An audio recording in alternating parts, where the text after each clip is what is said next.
Los pacientes que acudían a consultar a Jung en su casa de Kuznets ofrecían una gran variedad, desde herederas americanas hasta el escritor Hermann Hesse o el fundador de Alcohólicos Anónimos. Básicamente, la idea de fundar Alcohólicos Anónimos surgió de la experiencia de un paciente de Jung. Jung dio a su paciente la idea de que jamás conseguiría superar su alcoholismo si no encontraba a Dios. La historia oficial de Alcohólicos Anónimos hace que la fundación del grupo se remonte al diagnóstico de Jung sobre el alcohólico incurable, conocido tan solo como Rowland H. Su ansia de alcohol era el equivalente a un nivel inferior de la sed espiritual de nuestro ser por la totalidad, expresado en términos medievales por la unión con Dios. Lo que las personas buscan en la adicción es algo que en sí mismo es normal. Es decir, el ansia es normal. El ansia por un tipo de felicidad, por lo extraordinario en cierto sentido, por el heroísmo, por la desaparición del dolor y, subyacente a todo ello, el ansia última y más poderosa, la búsqueda de un significado. El doctor Satinover ha fundado una clínica especializada en senilidad y la enfermedad de Alzheimer y en la adicción a las drogas y el alcohol. La terapia no se limita al paciente alcohólico o senil, sino que incluye a otros miembros de la familia. Lo que esperamos que el paciente obtenga con la dimensión psicoterapéutica del tratamiento contra la adicción es que recupere el sentido de su vida, porque, como descubrió acertadamente Jung, en último término, el factor motivador clave al comienzo de una adicción es la búsqueda de espiritualidad.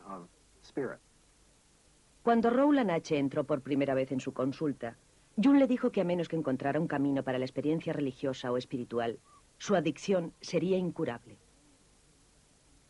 Verá, en latín alcohol es spiritus, y se usa la misma palabra tanto para la experiencia religiosa más elevada como para el veneno más dañino.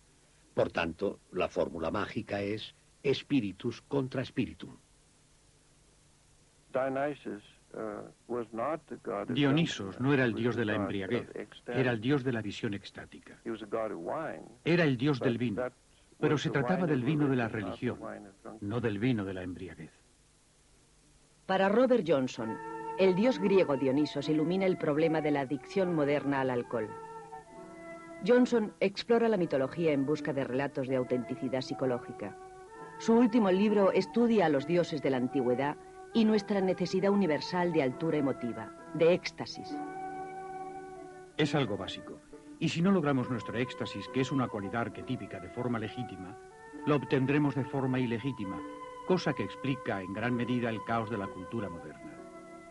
Nuestra vida tiene que contar con una dimensión extática.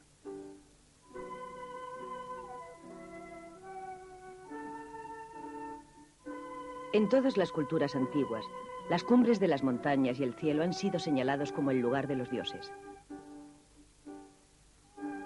Moisés recibió los 10 mandamientos de su Dios en la cima de una montaña. Los dioses griegos vivían en el Olimpo.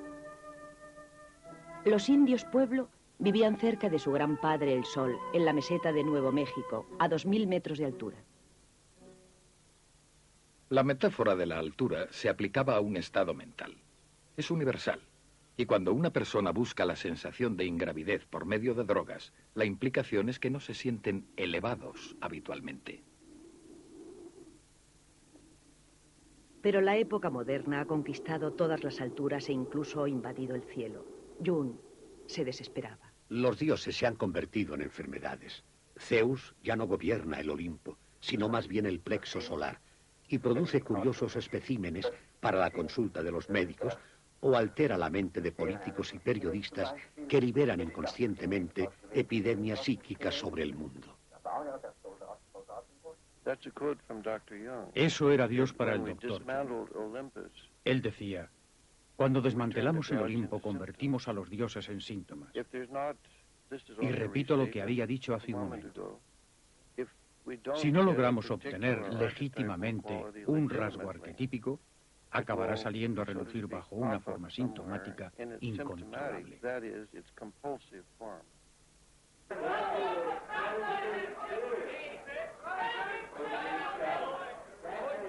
Por curioso que parezca, para el analista suizo Adolf Guggenburg Craig, el mundo de la bolsa y los negocios es otro ejemplo de la búsqueda arquetípica de los dioses, del alma. Al jugar con ese dinero entras en una dicotomía.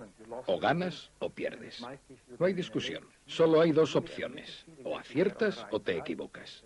Y la victoria proporciona una sensación casi religiosa. La de que has acertado. La de que estabas tan cerca de los dioses que has ganado.